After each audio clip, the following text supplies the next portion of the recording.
Placebo, les nouvelles inutiles qui te feront te sentir mieux. Bonjour la France! En ce lendemain de célébration endiablée du premier moisiversaire de Placebo FR, fête de cotillons virtuels, toasts alcoolisés en vidéoconférence et cadeaux non reçus en raison de ce fichu livreur qui n'a pas sonné, la team Malarazza a un peu mal à la tête. Mais comme toujours, fidèle au poste, nous vous fournirons aujourd'hui encore des nouvelles dignes de figurer dans le grand livre de l'absurdité mondiale. Et pour cela, quoi de mieux que de se diriger vers les US qui ne nous déçoivent jamais. Oh, grand jamais. Pour notre première pilule, nous allons vous demander de faire travailler votre mémoire et de remonter au tout début de l'aventure Placebo. Lors de notre 3e épisode, nous vous avions parlé du Lucky Devil Lounge de Portland dans l'Oregon.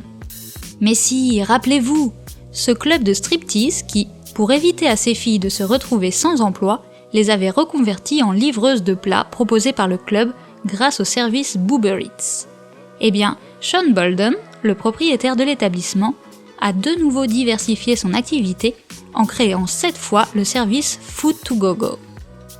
Alors que la livraison à domicile est maintenue, le Lucky Devil Lounge permet dorénavant d'utiliser son drive-in pour commander ses plats sans sortir de sa voiture. Et pendant que les clients attendent la préparation de leurs commandes dans leur véhicule, les stripteaseuses se déhanchent en proposant un show sexy afin de faire passer le temps plus vite. Pour un tarif fixe de 30$, peu importe le menu choisi. Et pour ce prix, vous aurez même droit à des goodies, tels que des rouleaux de papier toilette ou encore des échantillons de cannabis local. Il n'y a pas à dire, les Américains ont vraiment le sens du commerce. Et la deuxième pilule nous confirme l'amour fou des Yankees pour les voitures. Direction l'Utah, où notre envoyé spécial John, toujours aux aguets, nous a rapporté un fait divers peu banal. Tenez-vous bien. Lundi, un jeune garçon de 5 ans a été arrêté après avoir essayé de conduire jusqu'en Californie afin de s'acheter une Lamborghini. Oui, rien ne va dans cette phrase. Et pourtant, c'est bien la situation à laquelle ont dû faire face les policiers locaux en arrêtant la voiture.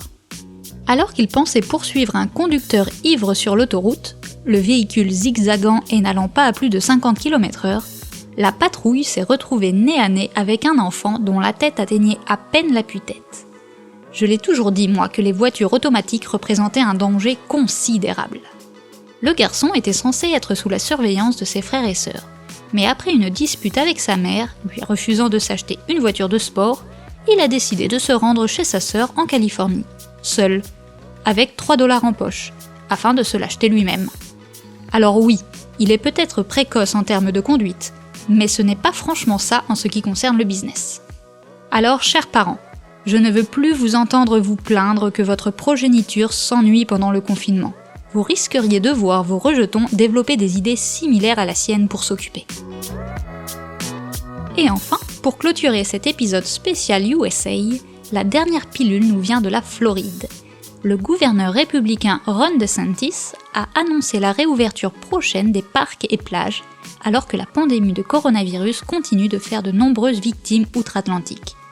C'est pourquoi la mort elle-même a décidé d'apparaître sur les plages de l'État, endossant bien évidemment sa capuche noire ainsi que sa faux emblématique. Pour incarner cette faucheuse en chair et en os, Daniel Ulfelder, un avocat qui se déguise pour tenter d'alerter ses concitoyens du danger que représentent ces réouvertures. En description et dans les commentaires, vous trouverez l'interview accordée à une télévision locale, à distance de sécurité évidemment, qui l'a rendue célèbre.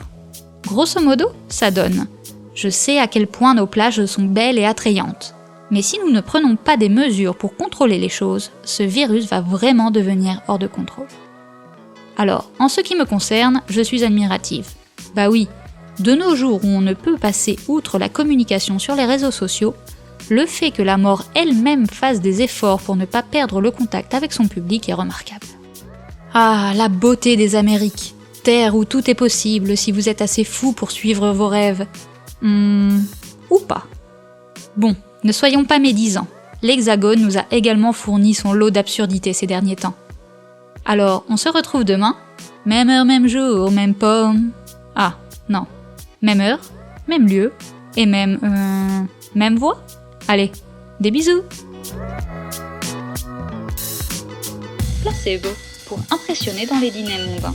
La revue de presse conçue et produite par les professionnels très pros de Malaratza.